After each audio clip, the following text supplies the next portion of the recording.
নমস্কার, আমি কবিতার কলতান থেকে আমার চ্যানেলে সবাইকে স্বাগতম। বড়দেরকে প্রণাম জানাই, ছোটদেরকে অনেক অনেক আদর আর ভালোবাসা জানালাম। আমি চলে এসেছি এখন হ্যাশট্যাগ আমরা সকলের আজকের বিষয় নিয়ে। আজকের বিষয় মিতা চ্যাটার্জি ম্যাডাম দিয়েছেন, খুব সুন্দর একটা বিষয়। আর বিষয়ে যাওয়ার আগে সকলকে শুভ নীল ষষ্ঠীর শুভেচ্ছা জানাই। তো আমরা যারা মায়েরা আছি আমাদের অনেকেই উপোস করে থাকেন সন্তানের মঙ্গল কামনায় এই দিনটায়। তো আমিও করেছি, ওই জন্য প্রত্যেককে শুভেচ্ছা জানালাম, প্রত্যেক সন্তানকে অনেক আশীর্বাদ। তো চলে আসে আজকের বিষয়।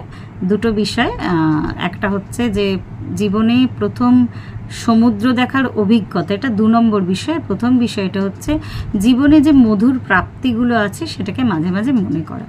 খুব সুন্দর দুটো বিষয় নিয়ে আলোচনা করব। প্রথম বিষয়টা জীবনে মধুর প্রাপ্তিগুলোকে মনে করা। এটা ভীষণ সত্যি কথা। মানুষের ক্যারেক্টারটাই এরম, আমরা নিজের জীবন দিয়েই বুঝতে পারি আমরা না জীবনে যা কিছু হারিয়েছি বা যে জিনিসটা অ্যাচিভ করতে পারিনি বা যে গোলটা বা যে টার্গেটটা আমাদের ফুলফিলমেন্ট হয়নি, আমরা কিন্তু সব সময় ওইগুলো নিয়েই ভাবি। একটা নেগেটিভিটি আসে এর ফলে আমাদের জীবনে। যে কোনো মানুষই, শুধু আমি বলে না, আমরা যে কোনো মানুষই কিন্তু এইভাবেই আমরা ভাবি। আর কিন্তু ব্যাপারটা হলো যে আমরা যদি এইভাবে ভেবে থাকি, তা এই ভাবনাগুলো এগুলো শুধু আমাদেরকে নেগেটিভিটি দেয়। অবশ্যই সেই জিলটা মনে রাখা উচিত। আমার কোনো টার্গেট বা লক্ষ্য বা গোল থাকলে আমাকে সেটা অ্যাচিভ করতে হবে, সেই ইন্টেনশনটা মনের মধ্যে থাকা উচিত। কিন্তু তাই বলে সেটাকে নিয়ে সবসময় যদি আমি চিন্তা করি, যদি আমি সবসময় হাঁ হুতাশ করি সোজা বাংলা ভাষায়, তাহলে কিন্তু সেই জিনিসগুলো আমার মনে আরও দূরে সরে যায়। আমাদের ইউনিভার্স সবসময়, এটা আমি মনে করি প্রত্যেকেই বিশ্বাস করেন, যারা এই বিশ্ব ব্রহ্মাণ্ড বা ঈশ্বর, কেউ না কেউ মহাশক্তিমান তো আছেন। এই ইউনিভার্সকে কিন্তু যত আমরা নেগেটিভিটি দেব, ইউনিভার্সও কিন্তু আমাদেরকে নেগেটিভিটি দেয়। আমাদের এই মনের চিন্তাগুলোই কিন্তু ম্যানিফেস্টেশন হয়। এটা আমি ভীষণভাবে জীবনের ক্ষেত্রে দেখেছি। আর সেক্ষেত্রে যদি আমি ভালো ভালো চিন্তা করি, ভালো চিন্তা মানে অনেক ভালো স্মৃতি, যে কোনো মানুষ ভেবে দেখুন তো তার জীবনে কি ভালো স্মৃতি নেই? যারা মায়েরা, তাদের কাছে আমার মনে হয় সবথেকে ভালো স্মৃতি হচ্ছে তার সন্তানকে যেদিন তার সন্তান জন্মেছিল তার আগেও ভালো রেজাল্ট, স্কুলের কোনো বা যে কোনো একটা এক্সামে হায়েস্ট মার্কস পাওয়া, বা প্রথম একটা ছোট্ট সোনার দুল নিজের হাতে যেদিন কিনে আনলাম নিজের জন্য, নিজের উপার্জনের টাকায়। তো এইরকম প্রচুর স্মৃতি আছে।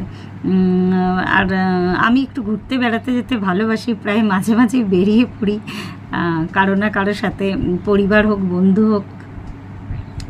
তো সেই ঘুরতে যাওয়ার স্মৃতিগুলো মাঝে মাঝে চোখ বন্ধ করে চিন্তন করাই যায়। তো ওগুলোতে কি হয়, পজিটিভিটি আসে। তার ফলে কি হয় না, আরও ভালো জিনিস অ্যাট্রাক্ট হয়। যেমন আমি মাঝে মাঝে হয়তো আমার কাছে যে জিনিসগুলো নেইও, হ্যাঁ, সাপোজ আমি বলছি, একটা ভালো একটা সাজানো গোছানো একটা ফ্ল্যাট, সাপোজ এক একটা মানুষের এক এক রকমের চাহিদা থাকে।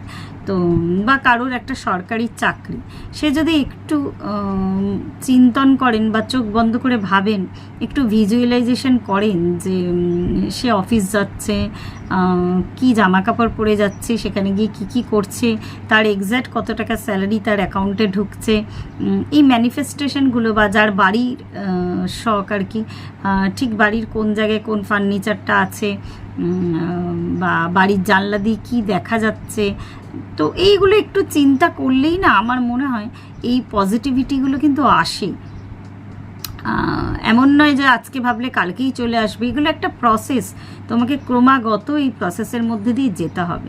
তো জীবনের এই স্মৃতিগুলো, প্রত্যেকটা স্মৃতি যেগুলো আমাকে আনন্দ দিয়েছিল, এখানে যদিও বিষয়টা একটু আলাদা, সেটা হচ্ছে মধুর স্মৃতি। আমরা ছোটোবেলা থেকে মনে করে দেখুন তো অনেক মধুর স্মৃতি, বন্ধুদের সাথে লুকিয়ে লুকিয়ে আচার খাওয়া, এগুলোও কিন্তু একটা মধুর স্মৃতি। বা প্রথম বাড়িতে না বলে লুকিয়ে বন্ধুদের সাথে সাথে সিনেমা দেখা, অনেক মধুর স্মৃতি আছে জীবনে। তো এইগুলো একটু মনে করলেই কিন্তু জীবনটা আরও বেশি সুন্দর হয়ে ওঠে।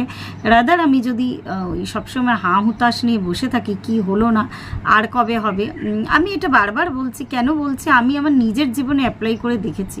কিছুদিন আগেও পর্যন্ত না আমি একটা ওই লোয়ার স্টেটে ছিলাম, যে কি হবে। এখনও যে আমি ভাবি না তা বলবো না, আমার টার্গেট আছে, আমার লক্ষ্য আছে, আমার গোল আছে, কিন্তু সেটা অ্যাচিভ হচ্ছে না বলে আমি কাঁদতে বসি না, বা আমি মন খারাপ করেও থাকি না। আস্তে আস্তে জীবনের মানেটা যখন মানুষ বুঝতে পারে, সবার জীবনের উদ্দেশ্য কিন্তু এক হয় না। আমার ভালো ভাবতে ক্ষতি কী আছে?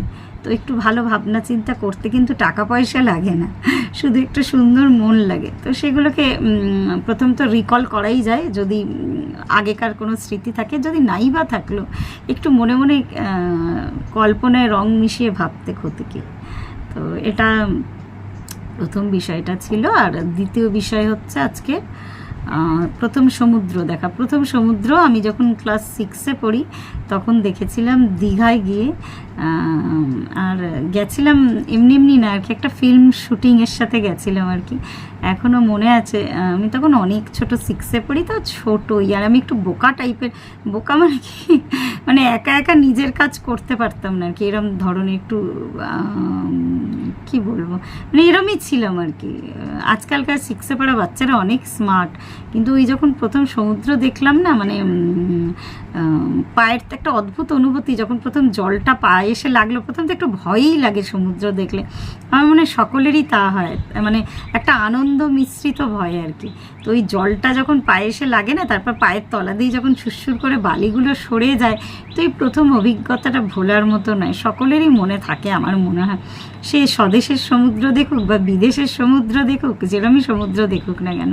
তো ওই দীঘার সমুদ্রের কথা আমার এখনও মনে আছে, ভয় লাগছিল, কিন্তু তা সত্ত্বেও ওই যখন পায়ে এসে জলটা লাগছে আর পায়ের তলা দিয়ে বালি সরে যাচ্ছে, খুব আনন্দ লাগছিল। এখনও সেই পুরনো স্মৃতিটাই রিকল করছি। একটা ছোট্ট ফ্রক পরেছিলাম, দুটো বেনুনি বাঁধা ছিল। আমার অনেক বড় বড় চুল ছিল ছোটোবেলা থেকে, তো দুপাশে দুটো বেনি করে রাখা হতো, তো সেটাও আমাকে এক আন্টি বেঁধে দিয়েছিল। তো ওরকম সমুদ্রে দাঁড়িয়ে, আর হচ্ছে কি ঝিনুক কোরানো, তখন না খুব সুন্দর কালারফুল ঝিনুক পাওয়া যেত। কালারফুল ঝিনুক এখন আর দেখি না, দীঘা পুরী সেরম জায়গায় দেখি ঝিনুক আর সেভাবে দেখিই না, মানে বিভিন্ন কালারের, বিভিন্ন শেপ, বিভিন্ন সাইজের ঝিনুক। তো ওই ঝিনুকগুলো কালেক্ট করে আনা, তার মানে একটা প্যাকেটে কালেক্ট করে এনে বন্ধুদেরকে দেখানো, স্কুলের বন্ধুদের। হ্যাঁ, তো এটা একটা আলাদা মজা। তো ওই দীঘার স্মৃতিটা আমার কিন্তু প্রথম সমুদ্র দেখা। তারপরে বহুবার দীঘায় গেছি, যতবার গেছি আনন্দ পেয়েছি, কিন্তু সেই প্রথম আনন্দের মতন আর কি। তারপরে ওই 6-এর পরে আবার বিয়ের পরে হানিমুনেও দীঘা গেছিলাম। তো সেই প্রথম স্মৃতিটার মতো, প্রথম স্মৃতি একটা আলাদাই হয় যে কোনো জিনিসেরই।